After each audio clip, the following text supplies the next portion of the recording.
اس video میں افسانوی نثر اور غیر افسانوی نثر کے سلسلے میں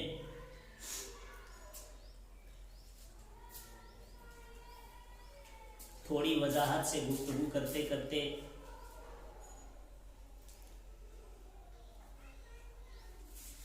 ہم افسانوی نثر کی جو صنفیں ہیں، داستان، ناول اور افسانہ، ان تینوں کو اختصار کے ساتھ سمیٹتے ہوئے افسانوی نثر کے بنیادی ڈھانچے کی طرف جانکاری فراہم کرتے ہوئے میں آہستہ آہستہ آگے بڑھتا گیا، جس میں نے بتایا داستان کسے کہتے ہیں، داستان لکھنے کا کیا مقصد ہے، ناول کسے کہتے ہیں، ناول لکھنے کا کیا مقصد ہے، افسانہ کسے کہتے ہیں، افسانہ لکھنے کا کیا مقصد ہے، اور یہ تینوں اصناف الگ الگ لکھنے کے طریقے کیا ہیں، کس صنف میں کس طرح کی بات کہی جاتی ہے، آخر مصنف داستان کیوں لکھتا ہے، کوئی ناول نگار کسی ناول کی تخلیق کیوں کرتا ہے، کوئی افسانہ نگار افسانوی ادب میں کیوں مغز زنی کرتا ہے، آخر کیا سبب ہے کہ کوئی افسانہ نگار افسانے لکھتا ہے۔ بنیادی گفتگو کرتے کرتے آگے بڑھتے ہوئے اب میں اس مرحلے تک پہنچا ہوں ان تینوں اصناف کہ آج کے اس ایڈوانس دور میں، ترقی یافتہ دور میں، آج افسانہ اور ناول اور داستان پڑھنے کی نوعیت کیا ہے، اس کی کیا ضرورت ہے، کیوں لوگ لکھتے ہیں، کیوں پڑھتے ہیں، ہمارے سلیبس میں ان افسانوی ادب کے لکھنے کا مقصد کیا ہے، آخر کیوں افسانہ پڑھنے کو ہمیں دیا جاتا ہے، آخر کیوں ناول ہمیں پڑھنے کے لیے دیا جاتا، یونیورسٹیوں کے سلیبس میں داستان، ناول، افسانے کیوں اسٹوڈنٹس کو پڑھنے کے لیے دیے جاتے ہیں، اس کے بدلے دوسری چیزیں بھی صرف کیوں نہیں رہ جاتی، کیا اس کے بغیر کام نہیں چل سکتا؟ ان سب چیزوں کو غور کرنے کی نہایت اہم ضرورت ہے کہ آخر کیوں کیا گیا۔ اس سلسلے میں سب سے پہلے اس نقطے کی جانب اشارہ کرنا ضروری ہے کہ چاہے وہ کسی بھی ادب کا مصنف ہو، کسی بھی ادب کا ادیب ہو، کسی بھی ادب کا شاعر ہو، چاہے وہ بنگالی لٹریچر ہو، تیلگو ہو، ملیالم ہو، فرانسیسی ہو، روسی ہو، انگلش ہو،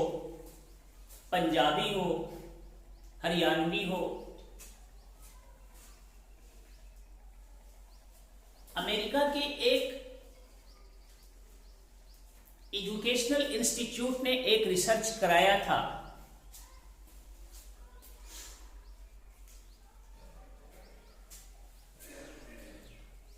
جس میں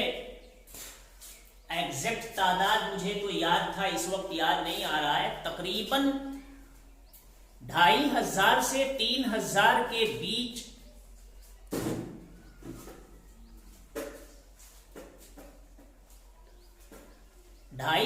سے 3000 کے بیچ دنیا میں زبانیں وجود میں ہیں۔ جہاں تک مجھے یاد آ رہا ہے 2796 دنیا میں زبانیں رائج ہیں. عالمی ادب میں جو رائج زبانیں ہیں ان کی تعداد تقریباً 2796. کچھ اگر مجھ سے اس تعداد کے بتانے میں ممکن ہے کہ لفظ کی گنجائش ہو،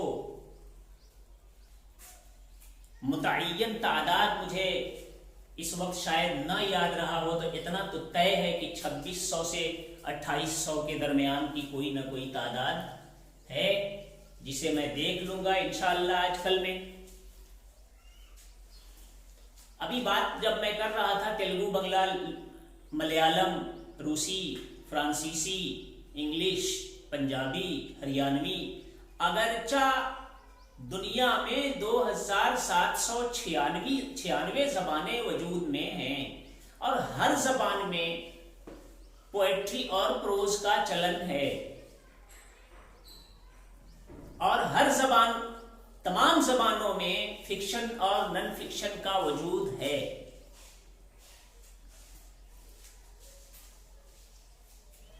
اور ہر زبان میں ہر جگہ سائنس بھی ہے، کامرس بھی ہے، لٹریچر بھی ہے. کوئی بھی کہیں کی کسی طرح کی بات کسی دوسرے لٹریچر میں گھوم پھر کر کے پائی جا سکتی ہے، لیکن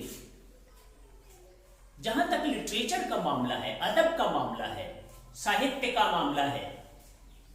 تو یہ کسی تھیٹا بیٹا والے کسی دوسرے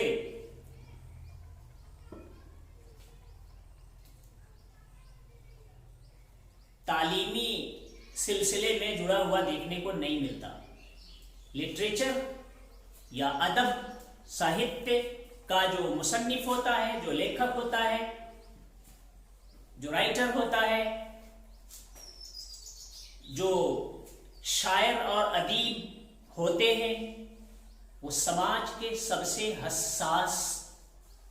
اور سب سے زیادہ سماج کی ایک ایک حرکتوں پر نظر رکھنے والا، ایک ایک معاملے سے اثر قبول کرنے والا. کسی بھی سماج میں، کسی بھی تہذیب میں کہیں کسی طرح کا معاملہ، کوئی واقعہ، کوئی حادثہ رونما ہوتا ہے تو دنیا میں کسی پر اس کا اثر کچھ ہو یا نہ ہو، لیکن شاعر یا ادیب اس کا اثر بالکل سیدھے سیدھے اپنے ہارٹ پر کرتا ہے. اور اگر وہ ضروری سمجھتا ہے اور دنیاوی مصروفیتوں نے اگر اسے مہلت دی تو وقت نکال کر کے اس کو آ کر کے اپنے قلم کا سہارا لے کر کاغذ پر اتارتا ہے اور اسے تاریخی حیثیت عطا کرتا ہے. یہ کسی تھیٹا اور بیٹا میں گزرے ہوئے زمانے کی کہانی پڑھنے کو نہیں مل سکتی. جب یونیورسٹیوں میں، کالجوں میں طالب العلم علم حاصل کر کے اپنے کو میچور کرنے جاتا ہے، اپنے اندر پختگی پیدا کرنے کے لیے، علمی لیاقت اور صلاحیت پیدا کرنے کے لیے یونیورسٹیوں میں، کالجوں میں داخلہ لیتا ہے، تو وہاں پہنچنے کے بعد اسے سماجی معاملوں سے جڑے ہوئے تمام دوسری چیزوں کا مطالعہ اس لیے کرایا جاتا ہے کہ وہ آنے والے زمانے میں اپنے تمام معاملوں کا حل نکالنے کے لیے ذہنی طور پر پختگی اس کے اندر پیدا کرنے کے لیے اسے گزرے ہوئے زمانے میں معاملات، حالات، حادثات اور واقعات کا اسٹڈی کرنے کے لیے سلیبس میں جو چیزیں دی جاتی ہیں اسے پڑھنے کے لیے کہا جاتا ہے، اور انہی چیزوں کی بدولت وہ امتحانات میں شامل ہو کر اچھے نمبر حاصل کرتا ہے اور آگے اپنی زندگی کی تمام دشواریوں کا سامنا کرنے کے لیے خود کو مینٹلی پریپیئر کرتا ہے، ذہنی طور پر تیار کرتا ہے. آپ محسوس کر سکتے ہیں پچھلے روز جیسے میں نے بتایا تھا